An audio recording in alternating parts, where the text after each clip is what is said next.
Audio Jungle.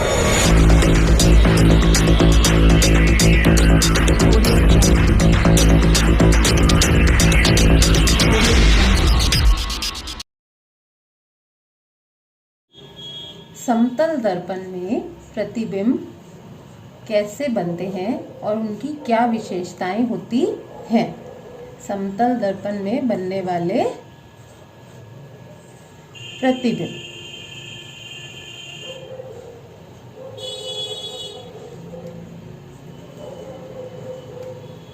प्रतिबिंब क्या होते हैं?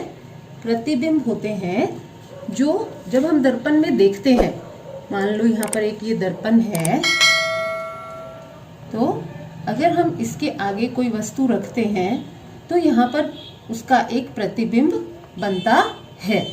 तो वस्तु जो होती है वो हमारी होती है बिंब, और जो दर्पण में बनेगा वो होता है हमारा प्रतिबिंब।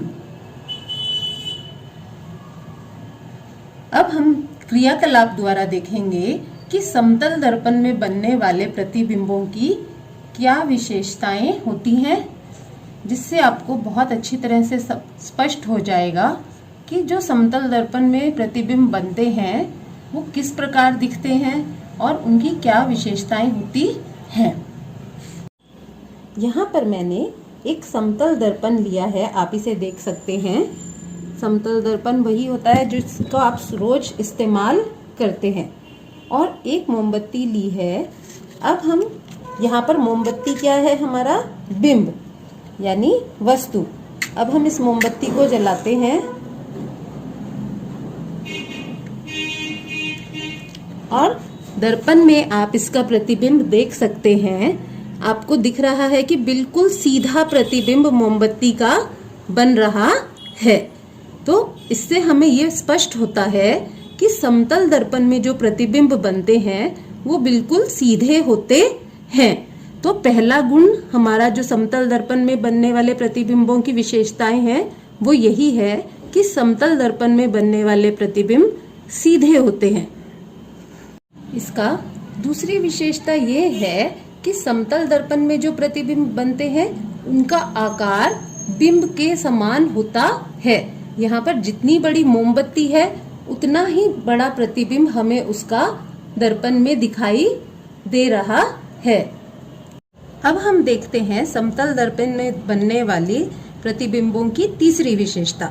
यहाँ पर मैंने टेबल पर चॉक से एक स्क्वायर बोर्ड बनाया है और दर्पण तो हमारे सामने पहले से ही रखा हुआ है। आप देख सकते हैं कि इस स्क्वायर बोर्ड का प्रतिबिंब आपको दर्पण में दिखाई दे रहा है। अब यहाँ पर मैं एक वस्तु यहाँ रखती हूँ इस ब्लॉक में, तो आप इसका प्रतिबिंब वहाँ पर दर्पण में देख पा रहे हैं। अब अगर हम इसको पीछे लेके जाते हैं तो ये पीछे गया, प्रतिबिंब भी उतने ही ब्लॉक पीछे चला गया। इसी प्रकार अगर साइड में लेके जा रहे हैं तो ये साइड में चला गया। तो दर्पण से बनने वाली जो दूरी, प्रतिबिंब की जो दूरी है वो हमेशा बिंब की दूरी पर निर्भर करती है। अगर बिंब आगे या पीछे जा रहा है तो प्रतिबिंब भी उतना ही आगे और पीछे मूव कर रहा है। इसे आप स्पष्ट देख सकते हैं। जैसे देखिए, मैं बिंब की स्थिति बदल रही हूँ तो प्रतिबिंब की स्थिति भी आपको दर्पण में बदलती हुई दिखाई दे रही है। समतल दर्पण की चौथी विशेषता जो है वो आप अपनी पुस्तक में ही देख सकते हैं। कैसे? देखिए, जैसे यहाँ एक बच्चा खड़ा है और उसने अपना लेफ्ट हैंड ऊपर उठा रखा है, लेकिन हमें प्रतिबिंब में कौन सा हाथ दिखाई दे रहा है? उसका राइट हैंड हमें दिखाई दे रहा है। तो इस तरह के परिवर्तन को पार्श्व परिवर्तन कहते हैं। यहाँ पर परिवर्तन जो हो रहा है वो केवल साइड का है। जैसे यहाँ इसने लेफ्ट हैंड उठा रखा है और प्रतिबिंब में हमें राइट हैंड दिखाई दे रहा है। यहाँ पर ये स्पष्ट कर देती हूँ मैं आपको कि ये परिवर्तन ऊपर नीचे नहीं है, यानी ऐसा नहीं है कि सिर नीचे हो गया और पैर ऊपर हो गए, बल्कि ये परिवर्तन केवल दाएं और बाएं पक्ष का होता है।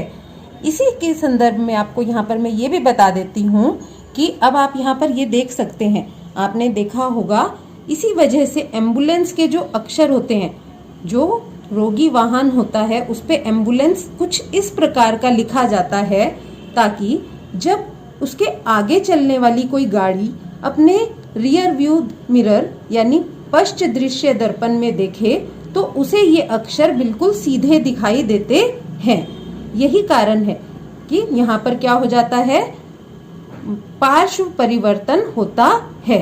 तो इस प्रकार हमने चारों जो विशेषताएं हैं वो क्रियाकलाप के द्वारा देख ली।